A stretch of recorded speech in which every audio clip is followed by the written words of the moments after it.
बात को भी माने, अल्लाह के फरमान को तस्लीम करे, ताबेदारी करे।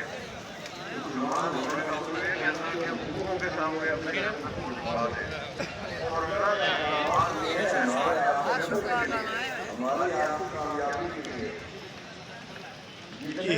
इशारा देने एक मुला ने इशारा देखा लियो मतलब तकरीक ने कि ना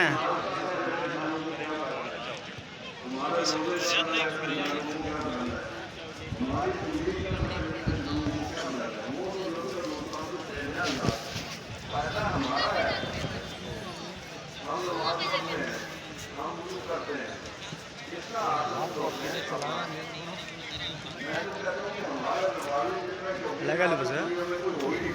समझे खाली हो गूंगा गूंगा बुझने